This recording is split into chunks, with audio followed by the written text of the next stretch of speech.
Seja bem-vindo à Primeira Igreja Batista do Pará. Seu vídeo já vai começar. Mas antes, não esqueça de se inscrever, dar o like e ativar as notificações. Queridos, nós vamos dar nesta noite sequência à nossa série de exposições em 1 Coríntios.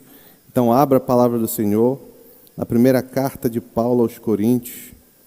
Hoje nós vamos considerar os versos 14 a 17 do capítulo 4. 1 Coríntios, capítulo 4, versículos 14 a 17.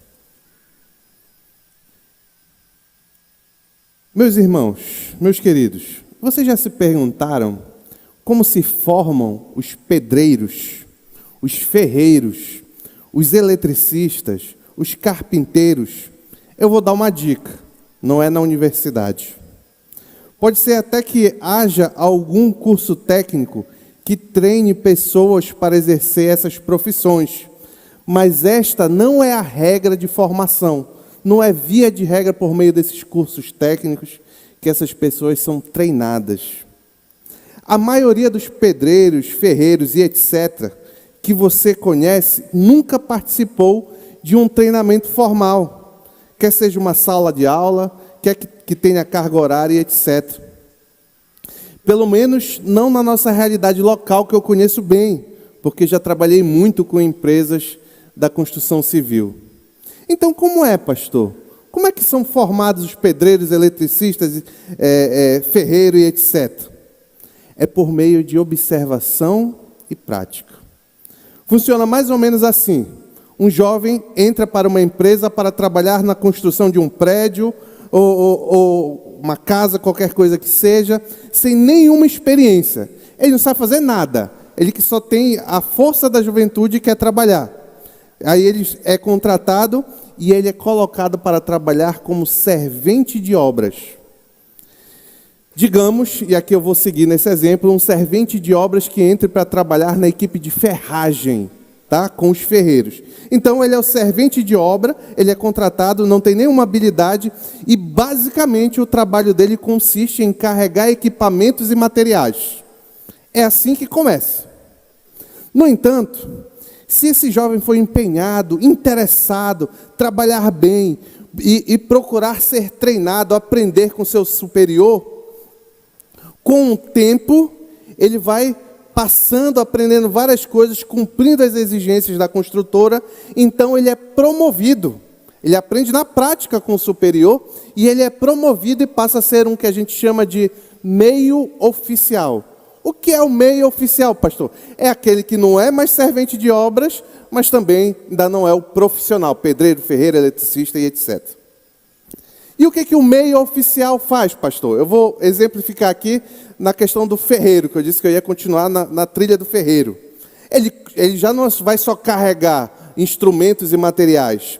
Ele vai cortar o ferro, ele vai soldar uma coisa mais simples, ele vai começar a fazer pequenos serviços do profissional, mas coisas menos complexas. Nunca mais esse profissional que foi reclassificado, que a gente chama de servente de obras para meio oficial, nunca mais ele vai ser servente de obras. Em todo emprego, em toda empresa da construção civil que ele procurar emprego, vão ver na carteira dele que está escrito meio oficial, então ele já entra nessa outra categoria. Mas digamos que esse mesmo profissional se empenhe ainda mais, continue a ser interessado, a se destacar no trabalho, no serviço, e o próximo passo, se ele passar por todo o processo de reclassificação ou processo de promoção, é que então ele se torna um ferreiro profissional. Pronto. Servente de obras, meio oficial, e depois de tanto observar, se empenhar, aprender com o exemplo dos profissionais, então ele se torna um profissional.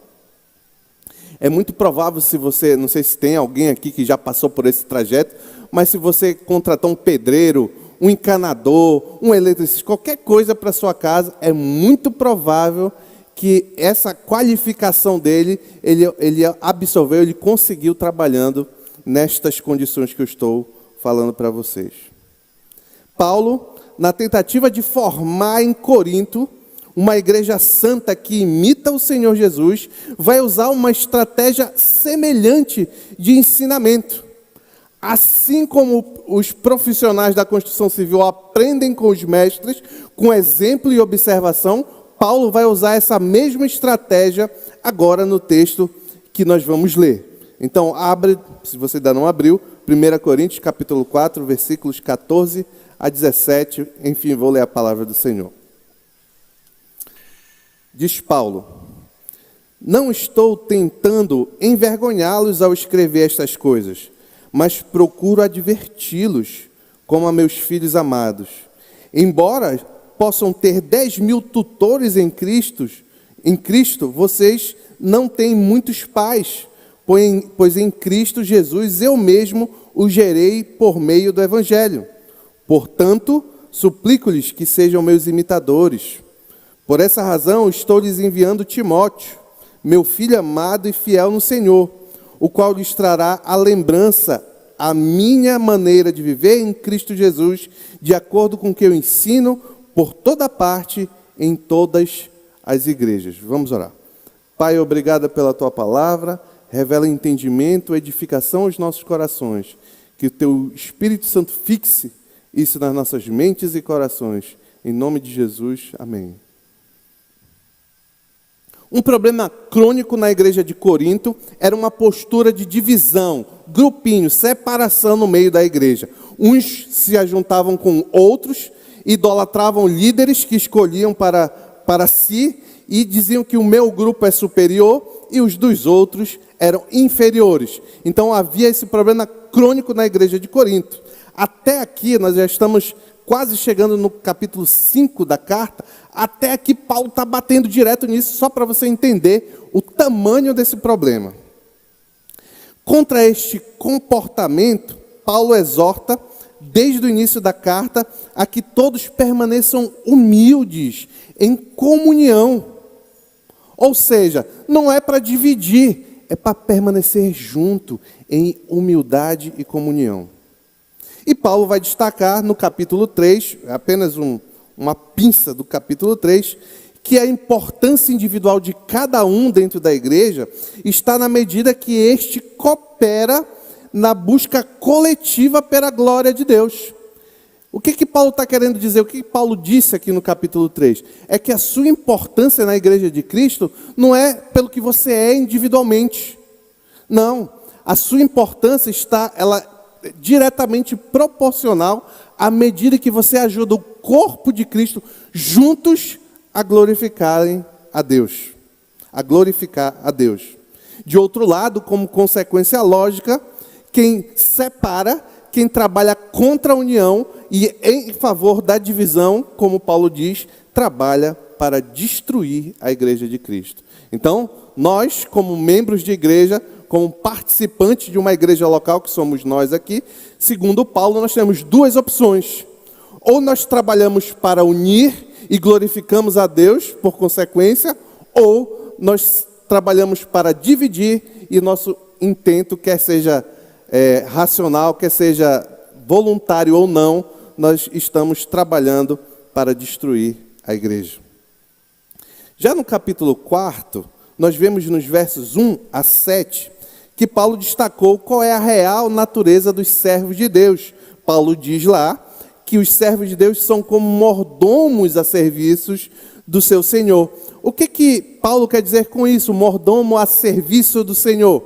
É aquele que trabalha, que faz somente aquilo que o Senhor manda, aquilo que o Senhor comanda. E como consequência, o dever de todo servo de Cristo é ser fiel. Lógico, se todos são mordomos, então tem alguém que manda. E o bom servo é aquele que é fiel ao que foi mandado. É isso que Paulo explicou em outras palavras. Por quê, pastor? Porque o contrário é ignorância, é tolice. A postura divisionista, a postura orgulhosa, ela expõe uma tolice, uma ignorância de compreensão da realidade. É o que Paulo vai dizer lá no verso 7 do capítulo 4. Você pode voltar um pouquinho lá no verso 7 do capítulo 4. Ele diz: pois, quem torna você diferente de qualquer outra pessoa? O que você tem que não tenha recebido? Isso aqui são perguntas retóricas e as respostas o que torna você diferente de qualquer outra pessoa? Nada. O que você tem que não tenha recebido? Nada. E se recebeu, por que se orgulha como se assim não fosse? Não sei. Esse é o ponto de Paulo. O orgulhoso, ele não faz sentido, já que tudo nós recebemos do Senhor.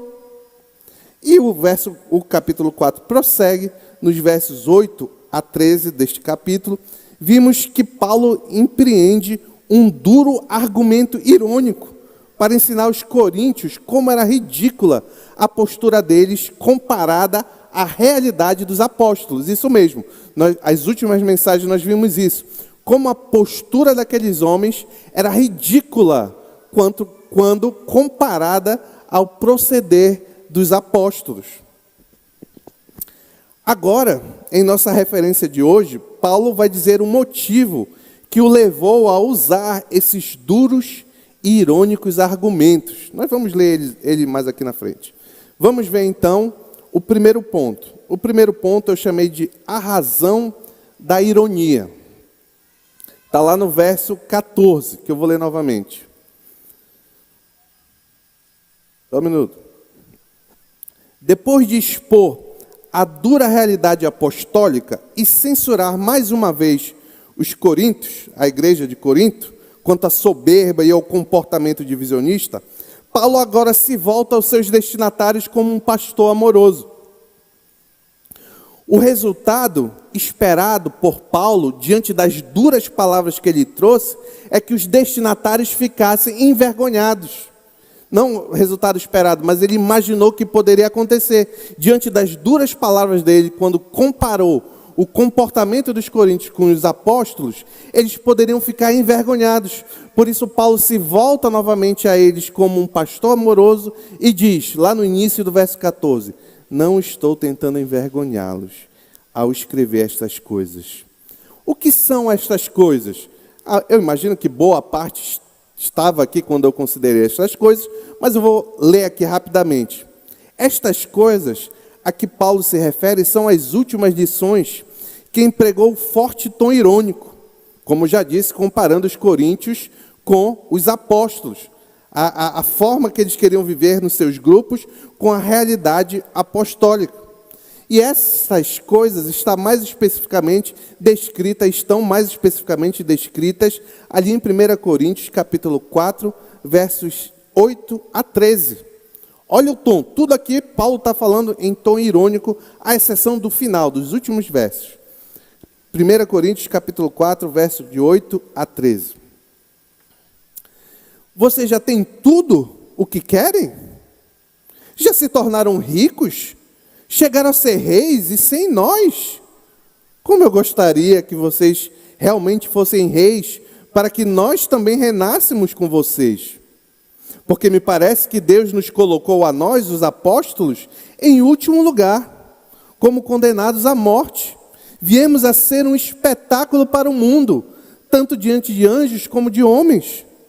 Nós somos loucos por causa de Cristo, mas vocês são sensatos em Cristo.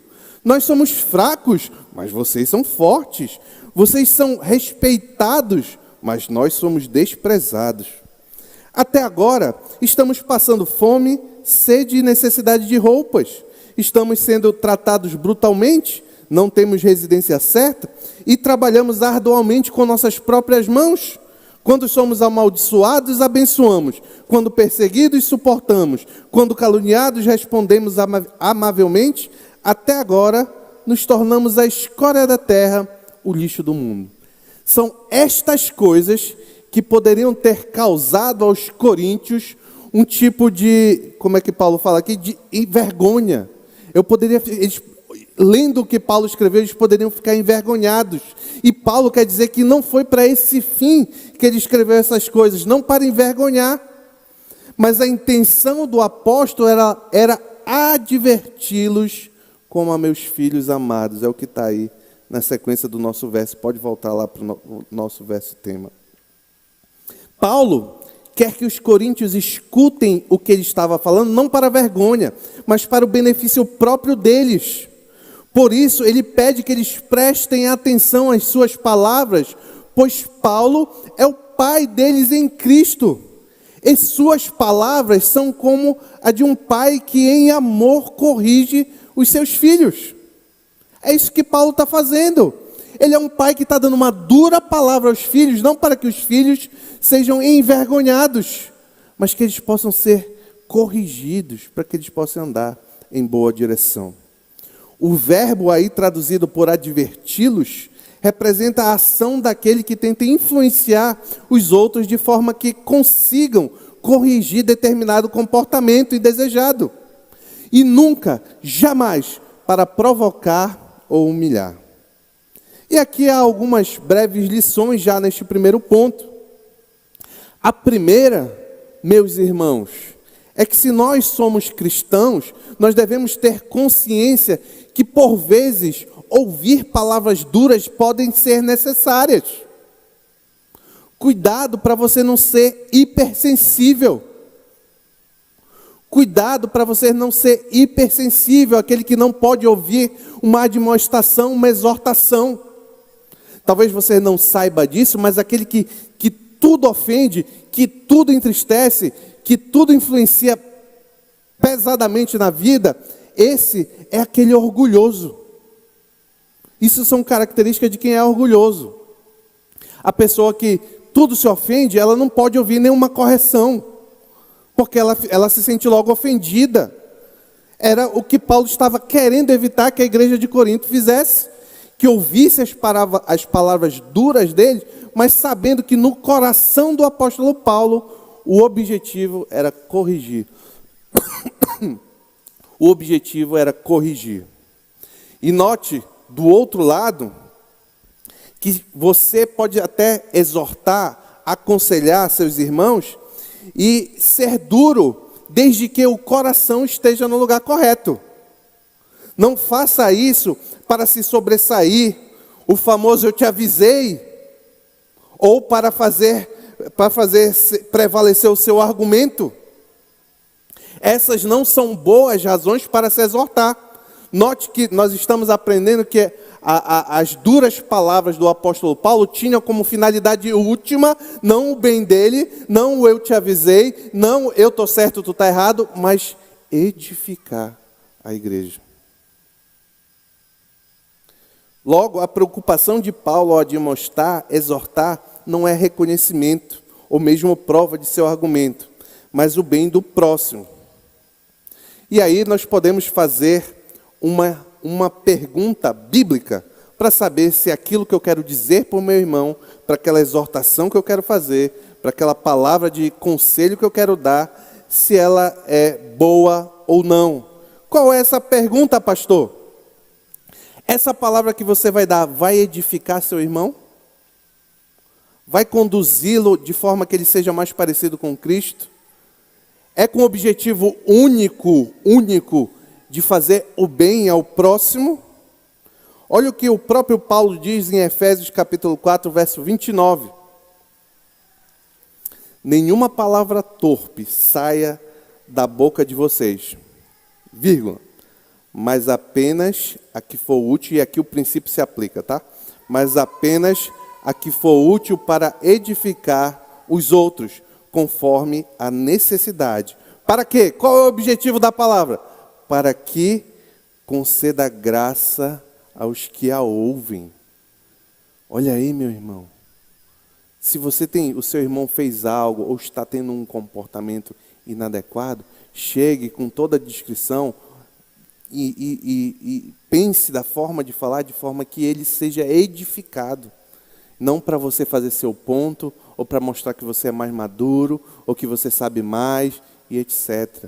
O objetivo é sempre servir ao próximo. Segundo ponto, o cuidado de um pai. Está lá no verso 15. Diz assim o apóstolo Paulo, 1 Coríntios capítulo 4, verso 15. Embora possam ter 10.000 tutores em Cristo, vocês não têm muitos pais, pois em Cristo Jesus eu mesmo os gerei por meio do Evangelho. Neste verso, Paulo chama a atenção para o conceito de pais ou pai. Isso porque aqueles irmãos se dividiam em grupos e cada um tinha o seu pai, o seu cabeça. Eu sou de Paulo, eu sou de Apolo, eu sou de Cefas, eu sou de fulano, eu sou de Beltrano e etc. Paulo quer dizer, opa, não é bem assim, até nisso vocês estão errando. Paulo destaca que somente ele, o apóstolo Paulo, era o pai espiritual da igreja de Corinto. Em que sentido, pastor? Está estranho isso aí. Calma, escuta o resto. No sentido de que foi ele quem plantou aquela igreja. E foi o apóstolo Paulo que apresentou o evangelho do Senhor Jesus Cristo aos coríntios. Embora, então, agora eles pudessem ter outras pessoas lhes conduzindo, estes eram apenas tutores ou professores. Paulo emprega o termo aqui paidagogos, da onde vem a palavra pedagogo. Na cultura helenística, o tutor ou o paidagogos era um escravo doméstico, um homem livre ou um homem livre que acompanhava o filho ou os filhos de pais abastados com dinheiro até a escola e de volta para casa. Este homem, este tutor, era incumbido de disciplinar as crianças, castigá-las sempre que necessário, protegia elas do perigo, livrava elas de más influências e ajudava a criança na pronúncia correta, gramática e dicção. Estes tutores eram aqueles que ajudavam os meninos a fazer o seu dever de casa, cuidava deles quando eles estavam doentes e atendia suas necessidades até que o menino alcançasse a adolescência. No entanto, mesmo trazendo essa ilustração para a realidade da igreja, mesmo que eles tivessem 10.000 tutores para cuidar, castigar, corrigir, conduzir, ainda assim, o pai espiritual deles, o responsável pela educação deles, continuaria sendo Paulo, o pai. Porque o tutor ele agia na autoridade do pai. O pai contratava um tutor e ele deixava as crianças com esse tutor. A autoridade última era do pai. E é isso que Paulo vai dizer na sequência do nosso texto.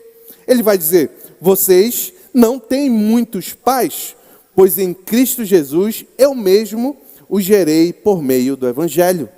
Os tutores podem até conduzir, podem até fazer parte do serviço, terceirizar parte do serviço.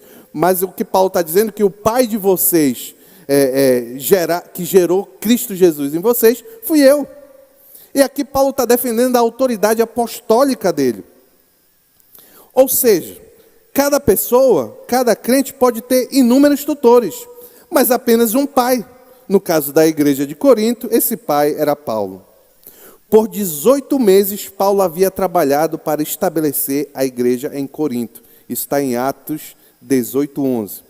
Em vista disso, poderia verdadeiramente dizer que em Cristo Jesus ele era o progenitor espiritual daquela igreja. Veja o raciocínio lógico aqui. A igreja não produziu os apóstolos. Isso aqui é muito interessante. Traga esse raciocínio para hoje, daqui a pouco. A igreja não produziu os apóstolos. Os apóstolos não surgiram no seio da igreja. Não. Diferente dos pastores que surgem no seio da igreja, os apóstolos foram destinados ao serviço pelo próprio Senhor Jesus Cristo. Ele os capacitou e os enviou a plantar a igreja. É por isso, dentre outras coisas, que hoje em dia não existe apóstolo. Quem envia, quem treina, quem comanda, quem capacita apóstolos, e os únicos que existiram, foi o Senhor Jesus. Inclusive, o apóstolo Paulo, fora de tempo, foi disciplinado pelo Jesus ressurreto. Doutrinado pelo Jesus ressurreto. Com isso, mesmo que outros obreiros, entre os quais estavam Timóteo, Silas, Apolo e Tito, tivessem ido a Corinto para auxiliar no ensino e na edificação dos membros da igreja, todos esses fizeram isso sob a autoridade do apóstolo Paulo. Note bem, e aqui é importante esse grande parêntese, que Paulo foi para os coríntios apenas um pai instrumental, um meio pelo qual Deus usou para levar o evangelho de Cristo àquela igreja. Sabemos que, em última análise, a geração espiritual dos crentes é sempre de Deus, como o próprio Paulo vai dizer desde o início da carta. Volta um pouquinho lá para o capítulo 1, olha o verso 4 e 5. Paulo aqui, depois de saudar a igreja, ele está agradecendo a igreja. E olha o teor do agradecimento do apóstolo Paulo, agradecendo a Deus. E olha o teor do agradecimento do apóstolo Paulo.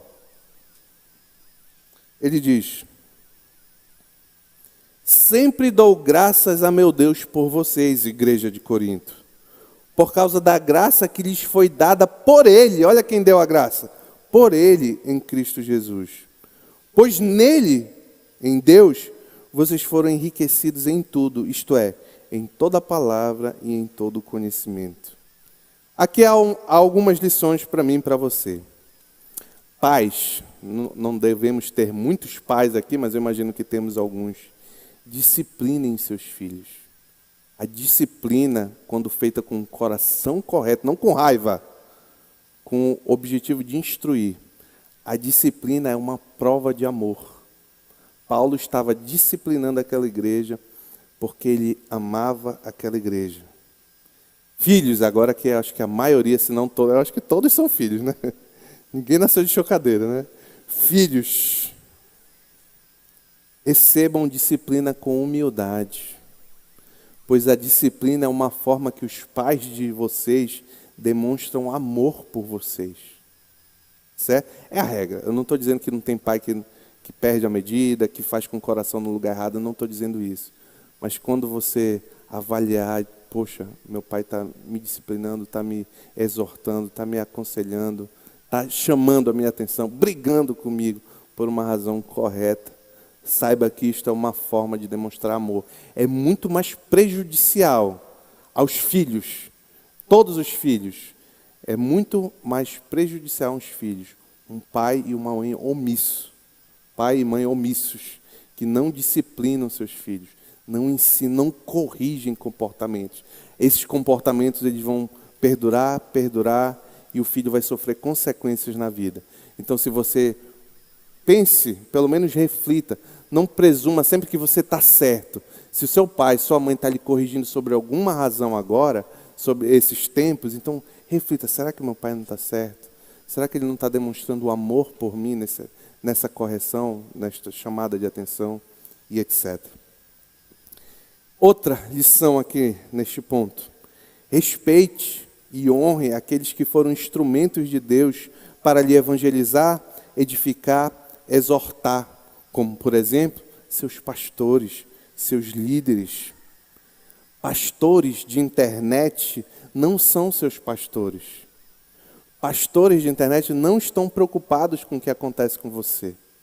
Pastores de internet, eu acompanho pastores na internet para não ficar dúvida aqui. Eu gosto de ouvir pregações, eu gosto de escutar ensino, mas eles não substituem o seu pastor. Não substitui o meu pastor, que é o pastor Raik. Eu recorro a ele quando eu preciso. Eu sei que ele vai se preocupar comigo. Quando eu estou doente, ele me liga para saber como é que eu estou, como é que as coisas estão lá em casa. Então, isso é ser pastor. Tem gente que quer viver o cristianismo da internet. O camarada só olha uma pregação por semana, pronto. Augusto Nicodemos, excelente, eu adoro. Mas o cara lá, ele não é teu pastor, meu irmão. Ele não é um homem que Deus separou para cuidar de você. Então, respeite, honre, ajude também os seus pastores e ore para que nós possamos de alguma forma ajudar também vocês, pela graça e misericórdia do Senhor. Por outro lado, não caia no erro da igreja de Corinto. Não idolatre esses homens, não idolatre seus líderes. Apenas a Deus é toda a honra, toda a glória e todo o louvor. Apenas Deus é o Pai Celestial dos crentes. Apenas Deus é capaz de regenerar corações. É Deus que nos santifica. Jesus Cristo ora na sua oração sacerdotal: Senhor, santifica-os na verdade, a tua palavra é a verdade. Em última análise, quem faz você amadurecer como cristão é Deus. A Ele seja sempre dada toda a honra, toda a glória e todo o louvor. Não, porque o pastor André é sensacional. Agora o pastor André me transformou. É mentira. É mentira. Quem fala é a palavra de Deus. Quem fala é Deus. Assim como Paulo, nesta igreja eu sou apenas um instrumento. E não o único. Todos nós que servimos de alguma forma nessa igreja são instrumentos usados por Deus. Terceiro ponto. Aprendendo pelo exemplo. Está lá nos versos 16 e 17. Diz assim a palavra do Senhor. Portanto, suplico-lhes que sejam meus imitadores. Por essa razão, estou lhes enviando Timóteo, meu filho amado e fiel no Senhor, o qual lhes trará a lembrança a minha maneira de viver em Cristo Jesus, de acordo com o que eu ensino por toda parte em todas as igrejas. Uma vez que Paulo foi aquele que apresentou o evangelho à igreja de Corinto, não apenas pregando, mas também pela forma de viver, agora ele pode clamar que os seus destinatários sejam seus imitadores. Olha que coisa, já pensou? Eu chegar aqui na frente, eu não posso fazer isso, tá bom? Mas Paulo pode. Ele chega aqui na frente e diz, sejam meus imitadores. O que Paulo está querendo dizer com isso? Cadê? Até me perdi aqui. Paulo pode falar essas coisas, pode fazer essa exortação, porque Paulo era um imitador de Jesus Cristo. Ele agora poderia suplicar que seus filhos espirituais o imitassem para que, como consequência, imitassem ao Senhor Jesus. A intenção de Paulo foi sempre forjar Cristo na igreja. Sempre foi esse. Forjar em cada crente a imagem de Cristo Jesus. É por isso que ele diz, me imitem, porque eu estou imitando ele. Ele vai falar isso lá em 1 Coríntios, se você adiantar bastante aí, 11:1. Eu vou ler aqui. Tornem-se meus imitadores, Paulo diz, como eu sou de Cristo. Ou seja, como na proporção, da exata forma que eu sou imitador de Cristo. Essa é a ideia de Paulo aqui. Paulo sabe então que seguir o exemplo dele é o mesmo que seguir de Cristo. E isso nem sempre é fácil. É por isso que ele promete uma ferramenta, uma considerável ajuda à igreja de Corinto. Qual é a ajuda, pastor? Está aí no texto.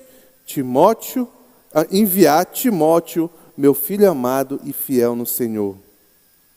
Nós não sabemos se Timóteo chegou a estar em Corinto, mas sabemos que essa era a intenção do apóstolo Paulo.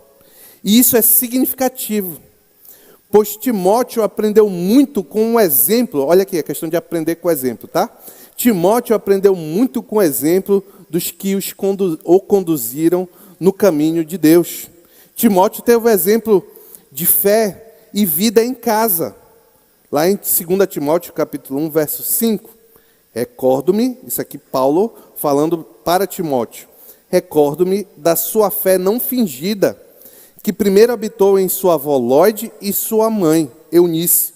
E estou convencido de que também habita em você. Timóteo teve exemplo de vida e fé também no seu pai da fé, que foi o apóstolo Paulo. 2 Timóteo 3,10.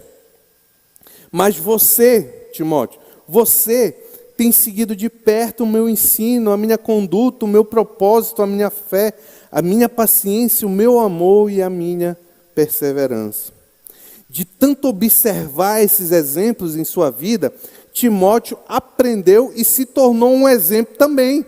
É como Paulo diz, Timóteo, meu amado e fiel no Senhor. Olha o exemplo de Timóteo. Ele se tornou um exemplo de aprender a observar com aqueles que os conduziram. E agora Timóteo poderia ser instrumento para ensinar a igreja de Corinto. Ensinar o quê, pastor? Está aí na sequência do nosso texto. O qual lhe trará a lembrança a minha maneira de viver em Cristo Jesus, de acordo com o que eu ensino por toda parte em todas as igrejas. Como filho espiritual de Paulo, Timóteo precisava trazer à memória da igreja de Corinto a maneira de Paulo de viver em Cristo Jesus. Ou seja, trazer à memória para aquela igreja o exemplo do apóstolo Paulo. E essa maneira de viver que Paulo quer exemplificar, quer lembrar a igreja por meio de Timóteo, se refere a como ele se portou ali na estada em Corinto. Paulo não está querendo que Timóteo chegue lá e ensine algo novo sobre a maneira de Paulo viver. Não, ele está querendo que Timóteo traga a lembrança, é o que diz nosso texto. Ou seja, a igreja de Corinto já tinha visto e presenciado o comportamento do apóstolo Paulo. Timóteo é só lembrar isso porque parecia que eles estavam esquecendo. E o que Paulo fez quando esteve em Corinto? Ensinou, pregou, aconselhou, orou, ensinou, incentivou a unidade e a comunhão da igreja e etc. Por que eu sei disso? Porque este era o padrão único do apóstolo Paulo. Por onde ele passava, ele tinha a mesma atitude, o mesmo testemunho conforme Cristo Jesus o havia ensinado. E por isso ele conclui o verso dizendo, ele vai lembrar vocês de acordo com o que eu ensino por toda parte e em todas as igrejas. Não havia lugar para divisão e doutrinas que sejam contrárias ao Evangelho se fossem observados os exemplos do apóstolo Paulo. Algumas lições para mim e para você. Primeiro, observem bons exemplos de homens de Deus. Não sejam influenciados por influencers digitais, esportistas, artistas, etc. Modelo. Não faça isso. Deixe que sua vida foque os seus olhares para exemplo de pessoas que lhe aproximam do padrão divino de comportamento. Daqueles que de alguma maneira, estão tentando imitar Cristo, assim como Paulo imitava Cristo. E use esses exemplos, homens e mulheres de Deus, como seu exemplo. Deixe que eles influenciem vocês, não toda essa tolice que tem aí no mundo afora. O nosso termômetro para ter pessoas que nós admirássemos e quiséssemos como exemplo, deveria ser responder a segunda pergunta. O quanto esse ou essa é parecido com Jesus Cristo? O quanto esse ou essa dá um testemunho agradável a Deus? Neymar, MCs da vida, Anitta, Boca Rosa, etc. São tudo influências de todos os estilos, e tem muito mais, que levam uma vida imoral. Uma vida que não sabe, não tem começo nem fim, não entende nada com nada, é uma sexualidade pervertida para cima e para baixo. Será que você não está seguindo o exemplo dessas pessoas? Será que você não está sendo influenciado por pessoas assim, que não poderiam estar mais distante do padrão de Jesus Cristo, aquele Cristo revelado a nós por meio das Escrituras? O verdadeiro cristianismo, como exemplificou Paulo na sua vida e pediu que Timóteo lembrasse a igreja de Corinto, deve ser acompanhada de vida prática, e aqui é para mim e para você. Não adianta falar, eu sou de Cristo, eu sou da primeira igreja batista do Pará, eu sou batizado, eu sirvo nisso, eu sirvo naquilo outro, eu toco no louvor, eu prego na igreja, eu sou pastor da igreja. De nada disso adianta se nós não tivermos uma vida de luta para alcançar compatibilidade do que eu falo para com o que eu vivo. É por isso, Paulo era esse homem que era coerente. Por isso que ele diz assim, olha, Timóteo, vai lá e lembra para eles como é que eu vivia quando eu estava com eles. É isso que ele está falando. Você pode exortar alguém dessa forma? Fulano, vai lá com Beltrano e diz para ele, poxa, como é que o Samuel se comportava quando ele estava nessa situação? Diz para ele lá que o Samuel fazia isso, aquilo e aquilo outro. Que o Samuel orava, que o Samuel se empenhava e ler a palavra do Senhor, que estava disposto a servir. Obrigado, Samuel, pelo exemplo. Eu olhei assim, eu te achei bem na minha frente aqui. Então, meus queridos, é isso que Paulo fez, só que isso não é apenas para apóstolos, isso é para cada um de nós. Você pode ser um exemplo para alguém? Você pode exortar alguém a ser mais parecido com Jesus por causa da sua vida, do seu comportamento e testemunho? Meu irmão, minha irmã, senão nós precisamos avançar. Senão nós precisamos amadurecer. Sejamos exemplos da forma como nós tratamos os outros. Educados, simpáticos. Sejamos exemplos de como se portar no trânsito. Sai xingando o outro, cortando todo mundo, se aborrecendo, falando palavrão dentro do carro. Sejamos exemplo de como nós nos comportamos na escola. Você pode exortar, você que está na escola ainda talvez seja a minoria, você que está na escola, você pode exortar o seu irmão em Cristo, dizer assim, poxa, você precisa amadurecer na escola, como você se comporta. Observe o meu comportamento, olha, lá na minha escola eu faço isso e aquilo outro. Você pode fazer isso? Você pode fazer isso quanto a um irmão seu que está na faculdade? Olha, na faculdade eu sempre oro. Eu tiro um tempo para orar porque lá é chumbo grosso de todo lado. Você pode exortar dessa forma? Ou você está andando? Está indo lá para o vadião? Eita fé, uma maravilha, né?